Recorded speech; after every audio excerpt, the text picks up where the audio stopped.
Nobody started walking on the door. I don't know. It's live It's not a it's a live stream. We're live streaming. I think let's go ahead. We are, being again, the call to order, and first item on the agenda is public comment, and non-agenda items, we have no from the public here, and seeing no raised hands on Zoom, so we'll proceed to item 2, which is the approval of the board minutes from November 15th, 2022. Any comments from the board or a motion to approve? I make a motion, we approve the. I make a motion, we approve the minutes from the November 15, 2022 board meeting. I'll second. Motion made and seconded. Any comments from anyone? Not hearing any, all those in favor? 5-0. Thank you. Item 3 is one public hearing for the application of Long Grain at 20 Washington Street for the renewal of a Class 1 liquor license. Not seeing anyone here in the public or anybody's raised their hand in the public on Zoom. I will not address the normal process because public hearings, obviously, purpose is to get the board to get input from the public on any matter at hand. Since we don't have that, I will close the public hearing, public process under the public hearings and revert to select board deliberation. Any comments on the application or application or motion to approve board? I make a motion to approve. I second. Motion made in second. Any comments? Not seeing any of those. I just have one, Yes. brief one, Yes. the background check has been done, right? Correct. But we're still, the signed form will be added to the, Correct. to the form, Correct. okay? Just Just in the package. that's correct. The police department has approved the background check. Okay, Any other comments, board? All in favor? 5-0. Thank you. On to our action items. The first item is the approval of the renewal taxi cab business license for craft delivery and taxi at 11 Main Street. Comments or motion to approve? so moved. I second. Motion made in second. Any comments from the board? All in favor? 5-0. Thank you. Now we have the review and of course approval or just modification to the proposed calendar for select board meetings for calendar 2023, which is in your packet. We'll have a chance to look at that, as you all know already that in general, the charter specifies that our meetings will be the first and third Thursdays of each month, and that's pretty much what the schedule is based on. However, there are occasional holidays that will cause that situation to be modified. But are there any comments to the board on the schedule? The only comment I have is the July 5th one. July 6th. Fifth, I'm sorry, July 5th, the day after 4th of July. Fourth of July is on a Tuesday. Correct, Proposal was to have it on the 5th. correct. Will we, does anybody know at this point if we'll have a forum on that? No? Sure, I'll be around. You won't, you won't be there. Okay, so then, anybody else have a problem with that day? Nope, no. I don't, I don't but I mean, have a problem with any days. I also don't have a problem with changing it if Stephanie wants to change it. Yeah. Maybe I won't even Um, be. That's the awkward part of this too, the way we do this. so exactly, so post June, we don't know who's gonna be on the board. Right. correct. So, That's I mean, I think we should make a note that you won't be here. But, and maybe address it. Well, there are times when Okay. you're gonna miss it, would be, Yeah. And, but at Stephanie's point, we are in danger of knowing the answer of the forum, and we should address it. That, I agree with that. We can move it. To what? I mean, you want to have a space between meetings, and we're kind of crowded up against, August, with the two cycles, so a little difficult not to have it during the week of the third, which is that, so you only have Thursday and Friday. You're off the whole week. So it's that. It's fine. I just wanted to. No, it's, Thank you. No, that's the purpose of Popular this. week. Yeah, I understand a lot of people who take vacation during the 4th of July weekend, comes in a weird day. well, Well, we could. Can we move to 11 and 25 and then 8 and 22? Because that still gives us a week. July, just push July and August 1 week. You can. We could do that. You can do it. And this for the last board in August would be the 22nd, You can do that. and that leaves us a week before the 4th. So we're back to. I do think it's generally better not to like plan when, if we already know that something can't be here, it might, I mean, if it's easy to change it so that starting off knowing that somebody's not gonna be here and it'll be the first meeting So, and then move forward potentially. Yeah, so July. It's supposed July 11th and 25, and then August 8th and 8th 22nd. and 22nd. And then we'll have the week of the 28th of August, and then we'll have Labor Day, and we'll resume on the 5th. All right. Okay. All right, Good job. all right, so that's the only change I'm hearing. Anybody else? So I was a bit confused with November. It's the month after October. Thank you. Sorry. Is it the one just after October and before December? Sometimes. So there's a lot of color in November, and I couldn't. Different size squares. Yeah. So I'm easily, as you can see, I'm easily confused. I have to, I have to agree with you. if there's more than two colors, It's the, go ahead, you can make fun of me. no, It's it's, fine. no, It's fine. It's it's It's a long next meeting, it's just not a long or important one. so. So let's make it long and important. So what's the purple? Oh, it's the annual time. If you look at the legend lower, right, you'll see there's an annual town meeting and election there. So we would have the What's board remaining meeting on on the 8th. That's green, that's green. My fault, one. That's the purple. Anyway, I get it. the seventh, we have had meetings before on election. We have done, but the proposal was for both years, it does stay the 8th and the 21st. Which puts us into Thanksgiving week. Oh, it's blue, I guess. It just looks green. But yeah, it's the because 8th, small. it's a very short meeting. That would be the unimportant meeting. Unimportant, but okay, so let's solve November, but then we have to solve June then as well. June, Yeah, because we need to have a board right after the election, right? you do the 20th. Usually we do it the day or the day after, do we? I don't think it has to be. It doesn't have to? Within a week. Okay. I believe this is what the charter would do. Are we talking about November? I believe it's in the charter. I'm trying to In confuse in the change pass, we have required to have a open town meeting within a week of election. And in that open town meeting was when board chairs and vice chairs and attorneys were appointed. So, Yeah. so you could, it's up to y'all, but we could stay with the schedule as it is here. Okay, It's up to you. Is November okay with, the only complication here is Thanksgiving, is, it's the Tuesday before, I don't care, what you all do. Tuesday before doesn't bother me too much, but I'm happy to do whatever. Okay. I suggest we make the changes to July and August and leave it to the status quo. And remember, in advance notice to the public, we can always make changes during the year. Okay, So, if there are no other comments, I would make a motion, request a motion that those 2 months change. Make a motion to approve the meeting calendar with the exceptions to the changes. July will be the 11th and 25th. The August will be the 8th and the 22nd.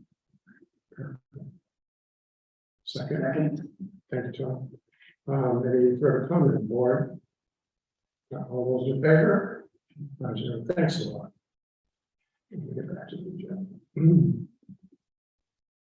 Okay, the third item we have is the previously table appointment of cemetery committee members. I believe where we're at, and correct me if I'm wrong, that we have 2 openings currently on the cemetery committee, is that correct? 2 terms 2 terms. expiring. 2 terms and expiring. Then, yeah, so technically open. but- Okay. Recommendation. Well, once again, there's lots of interest. Sophie's more recently been at we co-liaison that committee along with the library board and sort of tag team back and forth. Did anything come up at the meeting that we should be aware of? They asked about it actually, because Owen was there and asked the status, whether he was re-upped or not. And I told him, I just gave them an update that we had opened the process again because we wanted to make sure that people who wanted to apply had the chance to do so. So they want to know. So then Janice said that she reached out to the people who had applications on file and was able to get in touch with Nancy. Yeah. That was the one I was kind of concerned about before she had done her next application, and she said she was still interested. And then Stewart's application, nobody has spoken with him. That's just in there again. I would say that with Stewart, he does participate and has lots of knowledge. He's a Parks and Rec employee. Right. And so since the cemetery committee has a contract with the Parks and Rec department to do mowing, it definitely makes sense if Beth or who's ever in charge wants to send a staff representative, or the cemetery committee wants to request a staff representative, then they can decide to send Stewart and he can participate that way pretty easily. So that makes more sense to me rather than, since the cemetery committee has a contractual relationship with the Parks and Rec department, Yeah. it should really be the head of, the department head that kind of defines how that is gonna work, and I think Stewart has been going, so then I would say that Samantha, I know she was interested in any committee. I talked to her about whether she wanted to do the Conservation Commission. She was a little bit more busy now than when she had initially applied. Jeff is the current chair, so Jeff, I think, is an obvious choice to re-up. And then there are a couple more terms coming up in June, July. So there's going to be another opportunity. I would like to see us give Nancy an opportunity. She's been, been waiting with her application. Last time we put Owen on for that year term.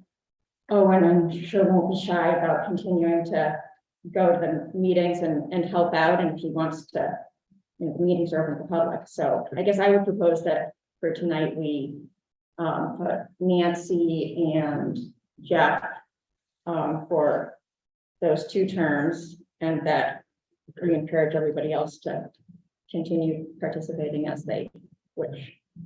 And with the awareness that there are 2 more spots coming up in June.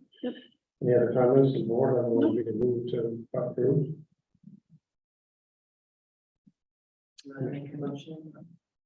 Oh, I meant for that to be a motion. Oh. Long-winded. I would move that we appoint Nancy, what is her last name again? Nancy Noyes and Jeff Suport to 3-year terms on the cemetery committee. It is 3. Second, 3. Motion made, second. I don't like this choosing. I understand. So, Any further discussion or all in favor? Please show. You mentioned earlier about liaison. Are we clear on this committee? Yeah. And who the appointees are? Is there anybody else interested in being part of this? I would ask being part of the cemetery. I feel like I've got a lot of other stuff, and I'm happy to really push it to you. yeah, It's interesting. It's a very. I mean, I'm still interested, but You can always- Well, I mean, I think you're interested. So now I'm like, maybe I don't. no, it's great. I mean, I feel bad that I sometimes can't make it, and between the, We have spread around the committees a little. We had. Yeah, co-chairs. Remember where Sean. Yeah, Super active. Yeah, I mentioned it because we have 2 members of the board. Just assume everything guys that lost in case of interest in Stephanie expresses the one hearing it. And we don't move on to just designate Stephanie and Sophie Is there a co-liaison to? So I'm happy to actually, if you want to. So if you can, All right. happy Because I have no idea. We only need quarterly. Yeah. It's a very nice. There you go.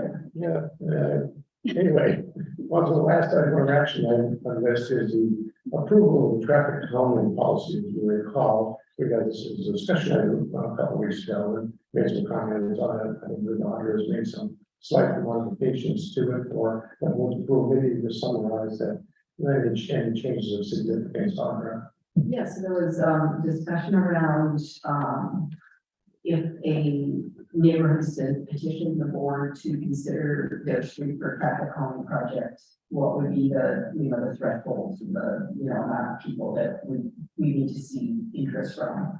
And so there was a lot of discussion and a desire to sort of leave that open to say something like the majority of residents on the street. So that change was made. There was a reference to an appendix that was taken out, and aside from that, it's pretty much the same. I just want to add, I think a week after we had this meeting, there was a very interesting article in the New York Times about how all over the United States, the State Department of Transportation have been prioritizing traffic throughput and vehicles, and they're starting to change their point of view and their perspective by really looking more into pedestrian and bicycles. And there's so I'll send it to you and maybe we can attach it because I think it's a good reference. And there's also a recent study that showed that unfortunately the United States is the leading country in the Western world in terms of traffic death. And we can't seem to get it down. So I think it's really time to talk about traffic calming policy and to start thinking about enhancing pedestrian safety and bike safety and share the public good and increase protection for people. So thank you all. Thank you all. Are there any comments on the drafts in the packet more? Do we actually have an evaluation process where, I mean, I understand it varies from instance to instance, but identifying what we're going to do actually for, I understand the value of keeping it fairly open as well, but what we're going to do to identify how we are going to study the traffic pattern, for instance, pneumatic strips. So we don't have the strips, but we'll have 2 of the radar boards that take both speed and traffic volume.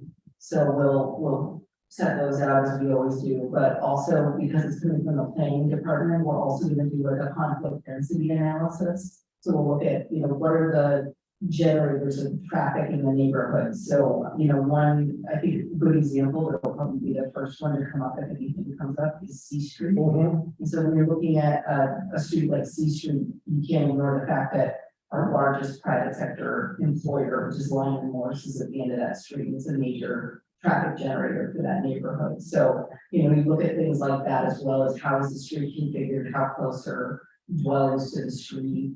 Does it have sidewalks? Does it have on-street parking? What's the geometry of the street? Is it a connector for like a, school or some other major feature of the community that people walk through, things like that. So, we're not just looking at traffic counts and speed, but also how is that street used, how is it set up, and all those factors, and trying to figure out what the best solution is. So we own those boards? Yeah, we had one, and we're gonna purchase the second one. Okay, and those will be deployed by police department or? They're the ones who set them out, yeah. Allison. Sort of along similar lines, at some point, I would love to get kind of like a basic primer on how they decide where to put those and the threshold that's used for determining what counts as speeding or what doesn't, or just a little bit more about sort of like the science behind it and best practices and how Do you mean, is it relates to like, enforcement programs? I guess it's been, I mean, in the past, what's happened is people complain about speeding in a certain area and they put those out.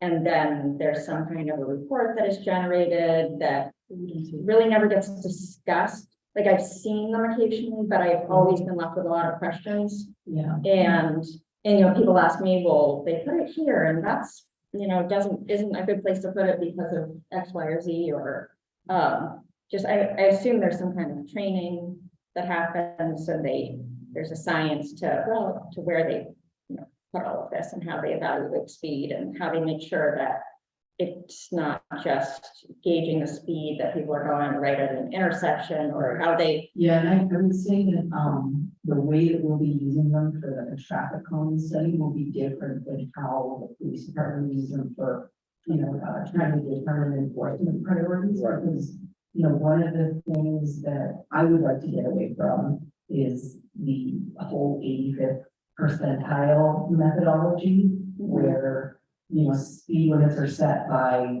what the 85th percentile is determined to be. You know, that there, if you look at like, traffic planners are moving more towards looking at, you know, what's sort of the average, and then what's the highest end of it. So, you know, what are the worst offenders and why is that happening? Right. And trying to get away from, you know, what we've been doing, which is setting at the 85th percentile. So you have a street that was 30 miles per hour and you're finding, okay, well, the 85th percentile is 35 miles per hour. So people start kind of speeding up, and the speed limit all of a sudden starts creeping up. Right. Because the assumption that the 85th percentile, that most people, or 85% of drivers will choose a safe speed on their own. Right, and like the posted limit has nothing to do with the behavior itself, which is like, they've found that to be untrue. So I think that for the purpose of, you know, this traffic calming project, we'll be using that data a little bit differently than how, you know, a police department would use it for enforcement, or how a DOT would use it for setting speed limit. More for traffic control rather than speed control, Right. just a subtle difference in terminology. We're trying to really figure out what's going on. Yeah, it's a complicated question, it's just that that's obviously, NDOT has 9 criteria to use when they evaluate the study, and if they evaluate on what the street, they will verify there's 9 criteria, only one of which is speed.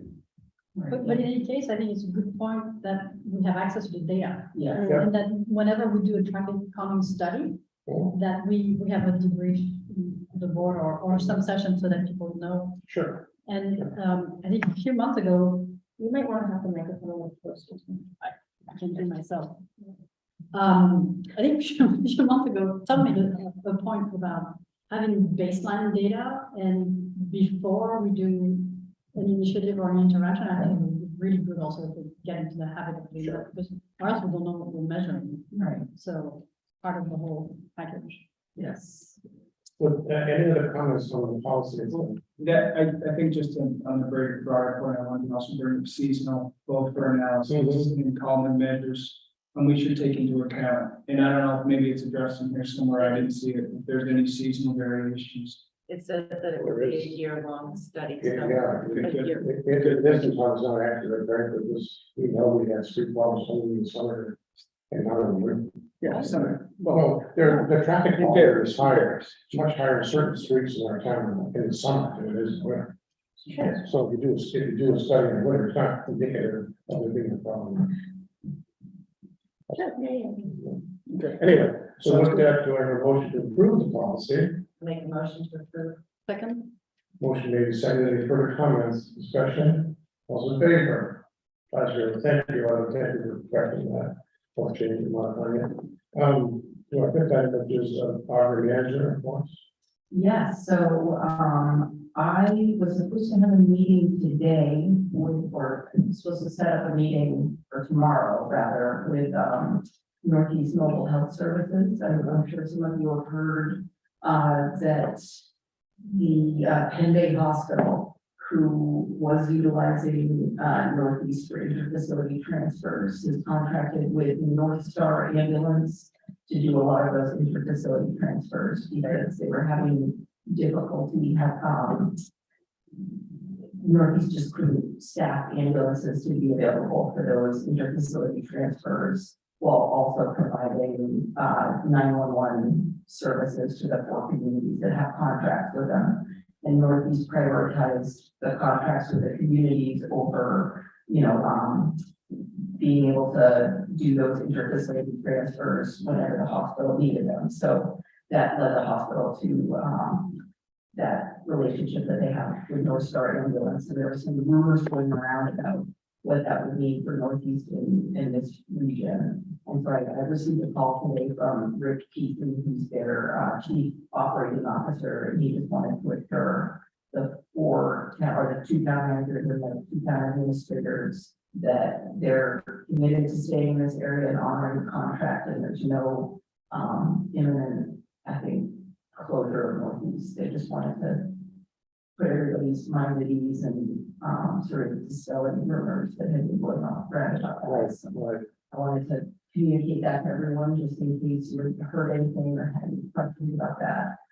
I think that they still would like to meet with us because, for those of you who were around when we did the study, which was in the middle of the pandemic, so even if you were here, you probably forgot about it, and a lot of other people probably don't even know that it happened. But there was a study that was done jointly between the 4 communities and Penn Bay Hospital in regards to ambulance services and the relationship that towns have to the hospital, and how, because we all relied on the Northeast, our faiths really tied together in that regard, and what the communities could do as well as the hospital could do to make sure that we were all getting the sort of service that we needed to transport patients that needed to go to the hospital or be sent to other facilities after they got out of the emergency room. So that sort of was the study that led to all of the work that the fire department is doing to transition over to doing, first responder service as well. And so I think that, in regards to how that's all taken out with the hospital, Northeast would still like to make sure that they're giving us regular updates and, everybody's aware of what everyone else is doing and what that's going to mean for everybody's long-term planning when it comes to emergency medical services. So that's the EMS update. We've been getting a few emails from some of the building owners around the Montgomery Dam impoundment about how the gate's being managed. And so I just wanted to let everyone know that Dave St. Laurent, our dam control agent, has been writing back to the property owners, just letting them know why, the gate is open and what's being done. A lot of it has to do with weather and, wanting to make sure that the gate is open in preparation for the lake drawdown, because that's still something that we have to keep an eye on, to make sure that the lake levels are where they need to be in preparation for the winter. So whenever we do a lake drawdown, we have to open up the Montgomery dam impound the gate so that we're not accidentally flooding any of the buildings there. And also the bottom board on the gate that was broken this summer broke again. So that needs to be repaired. So it's going to further be drawn down so we can fix that board again and armor it a little bit better than it has been, so that we don't have to worry as much about that or do things to lessen the probability of that happening in the future. I had a meeting right before Thanksgiving with the new owner of the Knox Mill. We had a really good discussion about the parking lot lease purchase agreement. So that I'm going to propose at some point that in preparation for the June town meeting, we consider purchasing that lot outright instead of doing, the remainder of the 15-year lease purchase agreement. I just think that, as time goes by, some of these agreements get forgotten about. So I think that if we can purchase that land outright, subdivide it, and everybody moves forward, it will just be much cleaner, easier. We can plan for what we want to do with it and feel pretty good about any sort of capital investment that we make in that lot. And also, you know, he's very interested in better utilizing that building. I'm not sure if some of you know, there's a fourth floor that's storage space right now that,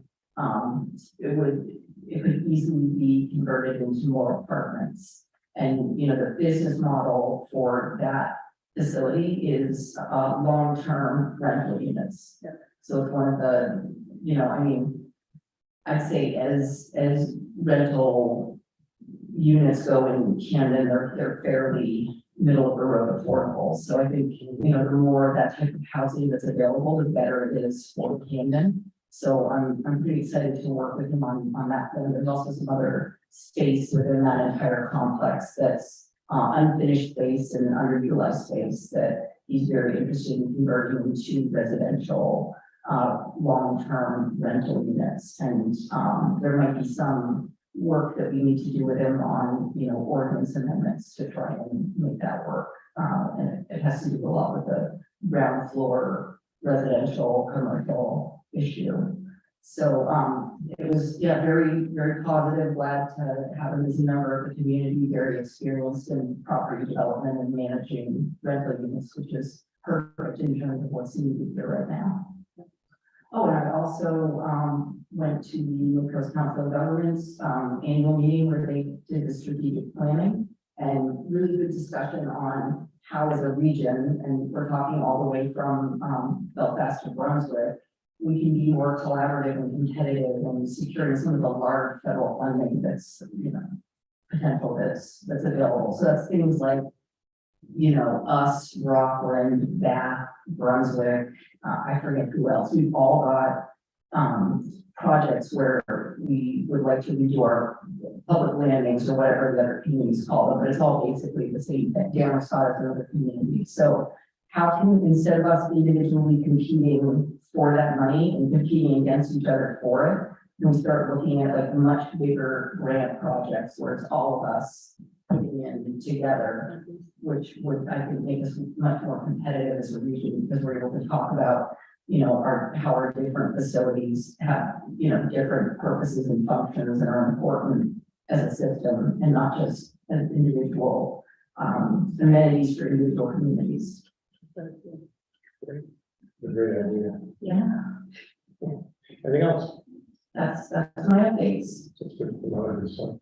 Select board reports, Tom, you have anything you want to mention? I did go to a planning board meeting, it was right before Thanksgiving. They primarily addressed 5 Mountain Street, which is the old High Mountain Hall. Looks like the Bay Chamber of Commerce, or Bay Chamber Concerts has some exciting stuff going on in there and concerts upstairs and lots of good stuff. So Great. a nice addition to the town and they get it done. I agree. Stole it from Rockport. That's very exciting. actually. Yeah. Yeah. I don't know the timeline on the project, but I think they're hoping to have some music in there next summer. Did you secure the funding? Yeah, projects go. It's fully funded. Oh, yeah, as far as I know, I mean, yeah, they're in the process of it. The only reason it went before the planning board is there's a cubic foot addition, a second floor on the north side of the building. Oh, yeah. Oh, yeah. Thinking about that. But the construction is quite far along. It is. Good. Alice? That intersection, thinking about, I was recently looking through the downtown master plan, again, because of the on-street stuff, and that is in that Mountain Street, High Street, whatever intersection is another one that's been identified as pretty bad for pedestrians. And I know it can't be really part of their site plan review for this project, but just for sort of reminds me of more people are, you know, going there. We should be revisiting that, like, you know, some of these master planning documents that a lot of it still, even though it was done in 2012, a lot of it is still really relevant and like, reminding ourselves of that. That's a good point. It was not part of the site plan review, a parking did come in, but middle schoolers do take classes there after school at Bay Chamber. So we'll have more foot traffic, both year round, particularly in the summer during concerts, but Yeah, it's kids that Mountain too. Street issue again. Yeah, something to keep in the back of our minds as we talk about Good point. walking community. Allison, you know, maybe that. Yeah, there's a conservation commission, meeting tomorrow. A lot of energy on the conservation commission to, as often happens with committees, just, you know, everything technically is, if you expand it, could fall underneath the conservation commission. So, been sort of encouraging down what the select board initially designated was wanting to focus on stormwater and street trees. And there has been a lot of focus on that. There's also a lot of interest in a number of other things, you know, ranging from invasives to working with Rockport to, you know, all kinds of things. And so we're kind of trying to sort through a little bit how to make sure that, you know, committees are in their, you know, specific committee time. There's, you know, the select board kind of knows what everybody's working on, and we're prepared to support or collaborate with that. And that if they want to do more things, that there's no reason that people that know each other through the committee, you know, they can work on things, but it doesn't all necessarily have to be through the conservation commission, because it's starting to, like, scope of things to take on is expanding. But one of the things that we have been focusing on that we talked about before is identifying some areas of town that would be appropriate for like a resource protection overlay. We have shoreline zoning in like our major McGonagall River, McGonagall Lake, Hosmer Pond, like the big ones, but little streams like Daly Brook, a lot of these smaller streams that we're actually having stormwater problems with already don't have any kind of special protection. And if they were to be developed a lot more around there, there would be, you know, significant problems. So looking at the beginnings of like recommendations for additional resource protection overlay. And the other thing is trash cans. I'm getting a lot of questions about how we go about, it seems like in the winter, all of a sudden, all the recycling tends to go away, or a certain amount of recycling, and then a lot of trash cans too. We already are kind of short on trash cans. It feels like we've talked about this before, and there was supposed to be this new era of, as we try to encourage Camden to be a year-round destination. People keep asking me, why aren't there any trash cans? And Definitely fewer in winter. can we just, is that, I don't know what the appropriate venue to bring that up in is, but Yeah, just, do we that's need? fine. Just check it out. That'll be fine. Always be good. Well, that too. I don't know. I mean, if we have to decide. Yeah.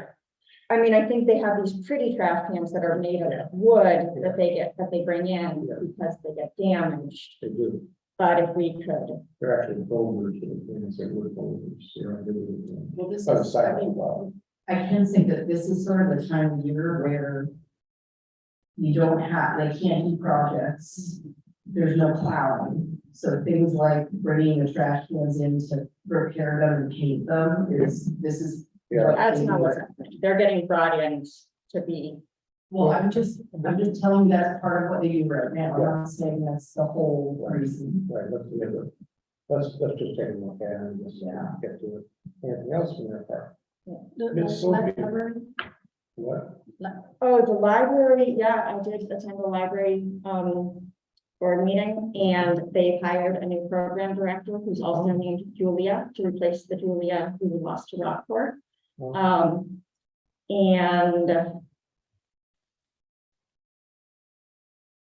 it was a pretty light meeting. They are going to be returning to a meeting in person or a hybrid meeting form. There was considerable discussion about that, and but not until January. Oh, I see. They probably should. Oh, and I was going to tell Stephanie, there is a little bit of unhappiness about Santa not reading at the library. and something about the Christmas by the Sea Committee making a decision about Santa reading at the Snow Bowl instead. Not really a town issue, but there was also some discussion about that. And I didn't, again, I was just listening, but That's a drama. I was like, oh, the thing. Yeah, the headlines, laws, and the- Yeah, they said it was funny. Such a close drama at the town board. Yes. meeting. So, yeah. I attended the cemetery association committee and, I appreciate that the members always answer my questions. Because, cemetery management is definitely out of my depth, no pun intended. But it's super interesting because there's a lot of things that are actually happening in the cemetery association management. So I learned a lot and they're patient with me and I'm grateful for that. That's it. I attended a Zoom about the MMA training. Yeah. Ooh, Yeah. So that was actually kind of interesting. It was a little long-winded. Do I get like a lot of credits for this? You do, you get a star. I'm just saying, you got a it good was diploma.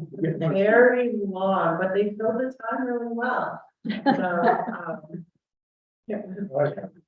So, and then just a reminder that Christmas by the Sea is this Yeah. weekend. Official start of the parade. So that's pretty interesting if anybody On Friday. on Friday, did I say seven? No, you said Friday. Did you say time? 6 o'clock is when it starts, and Holly is still taking applications to be in the parade. I think the last count, we were up to 22, That's what I heard. so that's pretty awesome. That's great. I wanted to mention it. That's great. But, good, that's good, good. It's fun day, 6 o'clock. Where's Diana? Yeah. It's gonna be interesting, see where our costumes are going to go. Anyway, we keep that together. To anything else? That's all I have. Other mission, this is also it's an exciting weekend, but all ages, I think, the parade is actually fun. It actually is, you know, we're a small town, we know that, but it's actually not fun. And I really enjoy it. The new electric school bus I heard is going to be featured in I Yeah. heard about, I heard about the door issue. with the electric school bus. Yes. The door doesn't open up when the school bus goes up the hill. I'm sure they're fixing it, but it was, it's for the cemetery association, so interesting. We learn a lot of things. Oh, yeah, they have their comments about that. Small comment there is, it is during Christmas, honestly, looks like C Street, one project's just about done today. Finally, you know, the elimination of the one way traffic control, need more meter, you all, but, yeah, that's right, you're outside the fence, literally. I haven't looked at it. Gridlock. I haven't looked at it one yet. Oh, it's very upsetting. Yeah. So with that, I would like to entertain a motion for the board to leave the select board meeting into an executive session under MRSA 405, parent 6, parent E, legal rights and duties. So moved. Second. Motion made, seconded, all those approved. Second, all those approved. Thank you. We will take a few minutes to close down the water function check on this. Yeah.